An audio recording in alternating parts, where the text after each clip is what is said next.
Greetings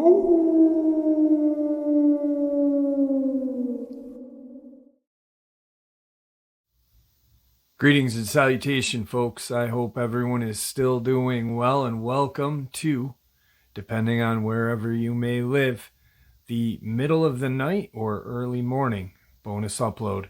Before we jump into it, a couple links. As many of you know, I rely on Patreon, PayPal, channel membership, and the merch to help the channel to continue to grow and go. Links to Patreon, PayPal, and channel membership is in the description below. Merch displayed directly under the video. Also, Dogman Frightening Encounters, Volume 1 through 3, the audiobook versions. They were written and researched by Tom Lyons, narrated and produced by me, Jeff Nadolny. Those audiobooks are available on Audible, Amazon, and iTunes, links to which are also in the description as well. And finally, last but definitely not least, if you'd really like to help support the channel to continue to grow and go, simply subscribe. It doesn't cost you a cent. Click that like button, takes half a second.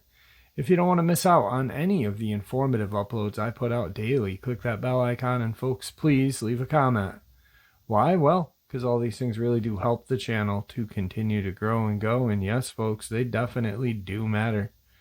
Now, everyone, I have taken far too much of your time.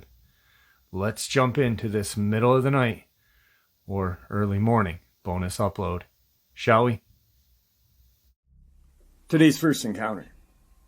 As many who grew up in largely rural communities know, it is common on the weekends for teenagers to go off into the field and drink cheap beer. I believe I was 17 at the time and was waiting for my friend to get off work so we could ride out to the party together. He picked me up around 7 p.m. It was fall, so it was already dark outside. We headed down the road with thick cottonwoods on both sides of the road. The road was located maybe a quarter of a mile from the river, hence it's generally referred to as River Road, since it twists and turns a lot along the river. So we had driven about 5 minutes down the road when we noticed a large truck, possibly a Suburban or a truck with a camper on the bed, was stopped in the middle of the oncoming lane. The driver's side door was left open and the dome light was on inside. Nobody was around. We slowed down, thinking that maybe the guy had a flat, or was going to come walking around the back. As we got closer, we saw a medium-sized, hairy creature, probably 4 feet tall. It had wiry, dark black or grayish-brown colored skin. It was standing on 2 legs. Looking down at its hands as we slowed down, it looked right up at us with its red eyes, opened its mouth and let out this screeching noise. The mouth was very narrow, like a small dog, and it had long fangs on both top and bottom. My friend gunned the engine. We took off, freaking out, yelling, "What the fuck is that?" Throughout the years, I've tried to look for possible explanations. A large, mangy raccoon that was standing on 2 legs is the closest natural explanation I can think of, but there are still things that bug me about the incident, namely, what the hell happened to the guy driving the truck? Also, I've seen bright yellow eyes glow on deer, but red? I've never seen anything similar. Nobody believed us that night, and nobody still does. I could take a lie detector test today and pass it with no problem, though. Today's second part of the upload. The first reported sighting of a horrific creature made by Christopher Davis, a 17 local, who said he encountered a creature while driving home at work at 2 in the morning on June 29, 1988. According to his account, Davis stopped on the road bordering scape or swamp in order to change a tire which had blown out. When he had finished up, he reported having heard a thumping noise from behind him, and having turned around, he saw a creature running toward him. Davis said the creature tried to grab at the car and then jumped on its roof as he tried to escape, clinging onto it as Davis swerved from side to side in an effort to throw it off. After he returned home, Davis's side view mirror was found badly damaged and scratch marks were found on the car's roof, though there was no other physical evidence of his encounter. I looked back and saw something running across the field toward me. It was about 25 yards away. I saw red eyes glowing. I ran into the car, and as I locked it, the thing grabbed the door handle. I could see him from the neck down. the 3 big fingers, long black nails, and green rough skin. It was strong and angry. I looked in my mirror and saw a blur of green running. I could see his toes, and then he jumped on the roof of my car. I thought I heard a grunt, and then I could see his fingers through the front windshield, where they had curled around the roof. I sped up and swerved to shake the creature off. Chris's father, prompted by the story that ran in the newspaper of a strange car mauling, brought his terrified son to the Lee County Sheriff's Office on July 16th of 1988, at which time he told his story to Sheriff Liston Truesdale. In the month that followed the Davis sighting, there were several further reports of a large lizard-like creature and an unusual scratch and bite marks found on cars parked close to the swamp. Most of these are said to have occurred within 3-mile radius of the swamp, Bishopsville. At the time, local law enforcement officials reacted to the reports of the lizard man with a mixture of concern and skepticism, stating that a sufficient number of sightings had been made by apparently reliable people for them to believe that something tangible was being seen, but also that it is more likely to be a bear than a lizard man. Roughly 2 weeks after the Davis sighting, the Sheriff's Department made several plaster casts of what appeared to be 3-toed footprints, measuring some 14 inches in length, but decided against sending them to the FBI for further analysis after biologists advised them that they were unclassifiable. According to South Carolina Marine Resource Development spokesperson Johnny Evans, the tracks neither matched nor could be mistaken for the footprints of any recorded animal. Evans also dismissed the possibility that they could have been made by some sort of mutated creature. The sightings attracted tourists interested in seeing the creature and hunters interested in tracking it. And the nearby radio station, WCOS, offered $1 million reward to anybody who could capture the creature alive. However, reports of the creature began to decline at the end of the summer, with the last credible sighting of that year being reported in July. On August 5th, Kenneth Orr, an airman stationed at Shaw Air Force Base, filed a report with the police saying that he had encountered a lizard man on Highway 15 and that he had shot and wounded it. He presented several scales and a small quantity of blood as evidence. Orr recanted his account 2 days later after he was arraigned for unlawfully carrying a pistol and the misdemeanor offense of filing a false police report. According to Orr, he had invented the sighting in order to keep stories about the lizard man in circulation.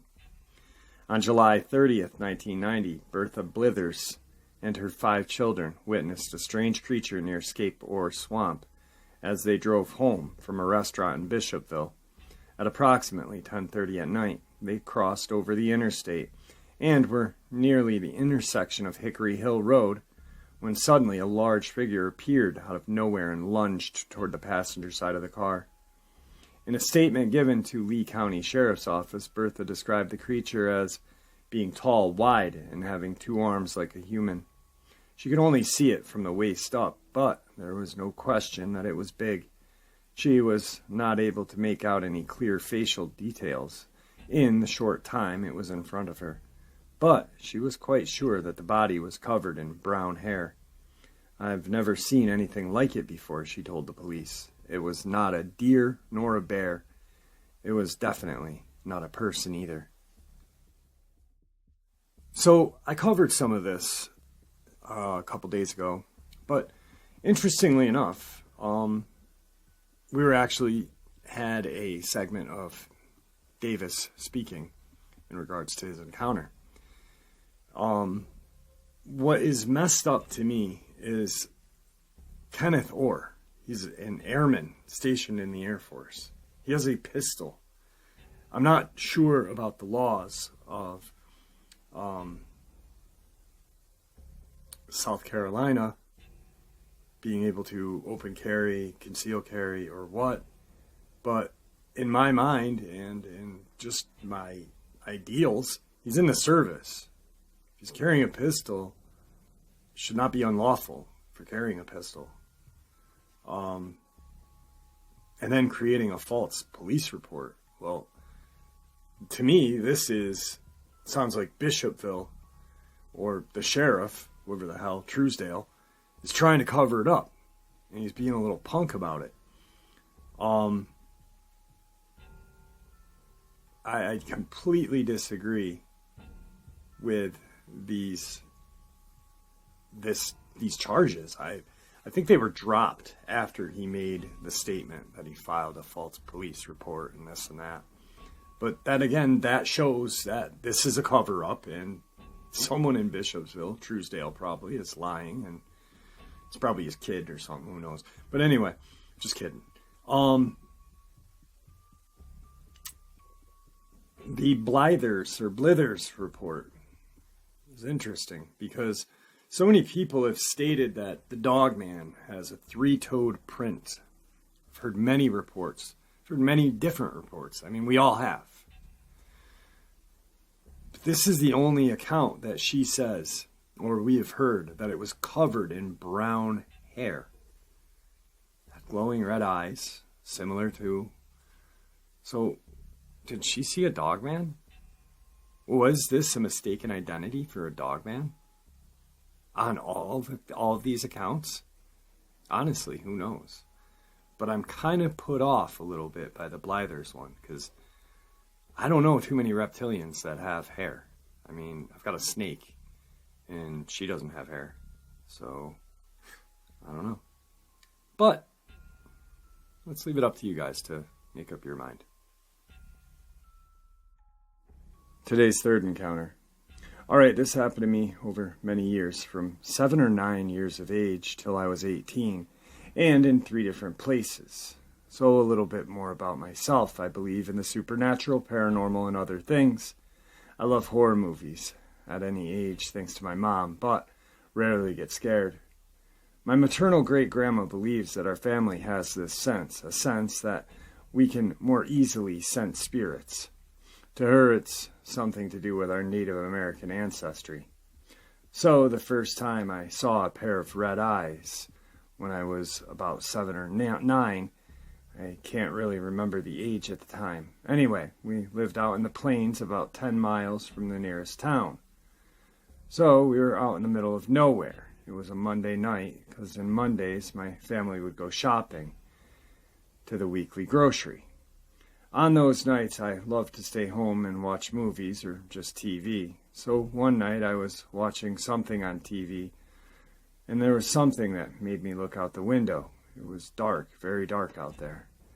When I looked out, I saw what looked like eyes, red eyes, just staring at me. I started looking for anything that could explain it, but saw nothing, and looking back out the window, it was gone, and I had chills running down my spine. I went outside with my stepfather's 9mm to see if I could find anything. There was nothing out there. But what happened that night did scare me for some reason. It's like I had a feeling that something there was still there. So the next few weeks, I would try not to look out the window at night, or even go outside for anything. So now I'm in my early teens, about 12 to 13 years old, and we live in a small townhouse. It had 2 floors, and my room was on the 2nd floor with a window facing an empty field. And at night there were some lights, but not too many. Anyway, my room has nothing that has lights on, so it's pretty dark. Well, I was trying to fall asleep, but like before, something made me look out the window. Again, I did. Those eyes were there again. The last time, I couldn't tell if I could see a body or not, but this time I could. I saw no body, just red eyes. I sat on my bed, just staring at it. I'm guessing for a few minutes. I look away and look around my room for anything that was on or had a light on it. By the way, my door was closed. It only took me a minute or 2 before I looked back out the window, and it was gone. I remember I'm on the upstairs, top floor. And we had a 6-foot hill in front of the house as well. So I tell my mom about it this time. I try to explain it. and the fact that I saw it before and the feeling I had both times. What I saw was like eyes in shape or something. It was blood red in color, maybe darker than that. It was solid color, but it does get darker toward the edges. So now I'm 18, and we move again to a bigger house just outside the city. My family was out of state to visit my uncle, and since I love staying home by myself, I told them I'd stay and watch over the house. They were gone for a week or two, and I enjoyed it a lot.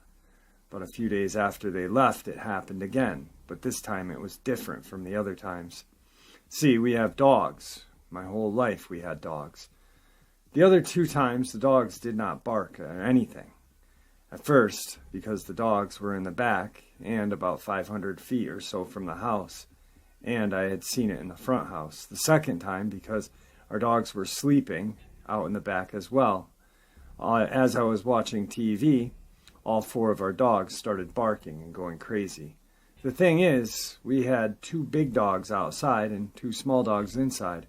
The 2 small dogs were upstairs sleeping in my brother's room.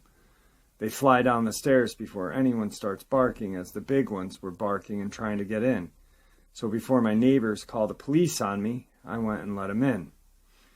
They were barking toward the back fence, and then at the door, like they wanted in. So after I let them in, I put them in the basement, which they all went quiet. I started walking through the house, checking the windows and the doors to make sure they were locked. When I walked through the dining room, where the back sliding door is, I look out the door, and there it was again. This time I could see the outline of the body, but no features, no facial features, just a dark mass. It looked to be 6 feet tall, but I'm not sure. I remember in the past, if I look away, then they will disappear, and I wanted to see if it would do that. So I just stand there staring at it for about 5 minutes. Then I slowly move toward my computer desk where I hid the shotgun. When I'm home alone, I'll take it out just in case. But after a while, the dog started barking again, which I turned my head to look toward the basement door. But I turned back within a second or two, and it was gone, just disappeared, and the dogs stopped barking as well. Even being older, I still felt that odd feeling like something was watching me before, during, and after. It was the same feeling each time I saw it, and even some nights I will just get the feeling. Now I'm 32 and some time has passed. I haven't seen it again. It's like it stopped following me, or it still is following me. And to this day I still can't fully explain what or who it was. But I told this friend who was wondering if it was still following me. So that's why I wanted to share this. The thing is I'm the only one who saw it out of my family. No one else has. Today's final encounter. I was camping with the Royal Canadian Sea Cadets in Quebec, Canada. I don't remember where exactly for the city it was 13 years ago, when I was 12 years old. I went camping in a tent alone because there were too many people in the other tents. Here I was sleeping in an army tent, alone with the roof not even connected to the floor, which creates open space to the outside. It was summer morning, around 6 in the morning. I felt this terrible cold through my sleeping bag for a minute before opening my eyes, and what I saw was, first things first, I realized I was outside in broad daylight, and in front of me was standing a huge black thing 6 to 7 feet away. It was standing an impressive 1.5 meters. I don't remember if it was 2 or 4 legs. This encounter lasted less than 5 seconds because I thought I was dreaming. I closed my eyes, ignoring completely the red flag, and fell back to sleep, to waking up a few hours later at the same spot, but the black thing was gone.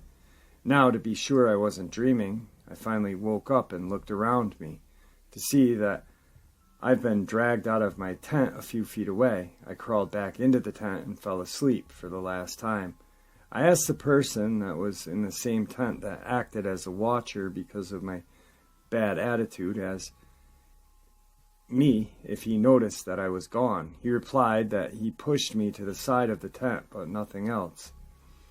After hearing this, it confirmed to me that these things might actually exist for real, and I've been dragged out of the tent for some reason. I don't have any sleeping problems. Also, there is my first story, up to you to believe me or not.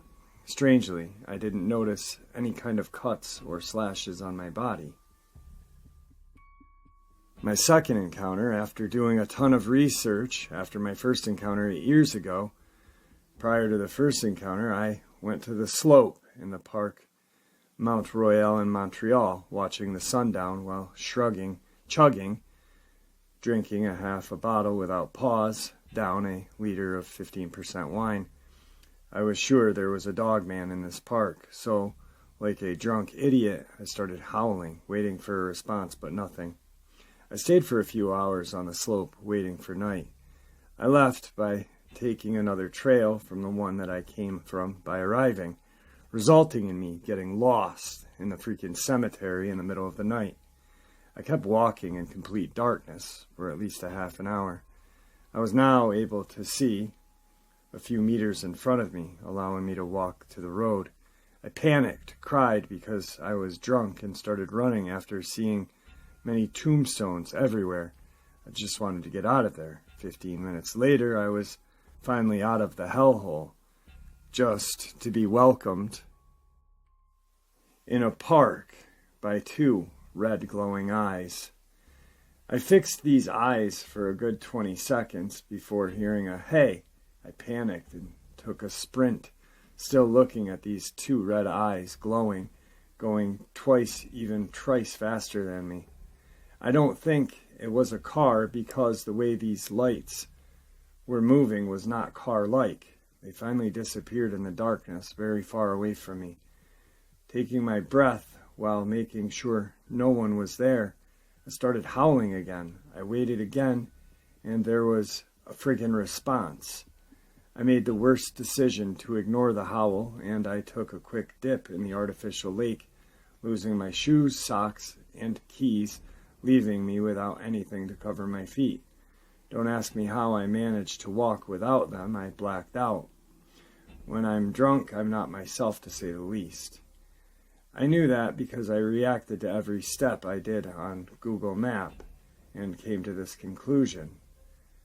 I knew where I started and tried to remember everything. So the last encounter was written, obviously, by a French Canadian. They pretty much got the gist across, even though English is their second language, but pretty much something they saw a Dogman when they were a kid. It kind of dragged them out of the tent when they were sleeping. The next encounter, they saw these two glowing red eyes, and they started running, and it chased them, disappeared, and then he made a howl, or they made a howl, and it howled back. Pretty interesting encounter. The red eyes and the howl is pretty much the only thing telling me Dogman. Other than that, I don't suggest getting drunk in a cemetery on 15% wine and acting like a Dogman, because that's pretty stupid. All right, folks, I hope you enjoyed this middle of the night, or depending on wherever you live, early morning bonus upload. I'd like to thank you all for supporting the channel. Your support is honestly what keeps this channel growing and going, and what makes people want to come and share their experiences, theories, and ideas without ridicule and judgment, simply treated with the respect that they deserve. And that is because of the community you have all created in the comment section. It is truly appreciated. Thank you. With that being said, everyone please stay safe, happy, healthy, and ever vigilant, keeping an eye on our children, pets, family, and friends. These creatures are real. They're out there and they are dangerous. Share this information with those you love and care about, and it may just help save their lives someday. Until next time, never stop asking questions, never stop searching for answers, and God bless you all.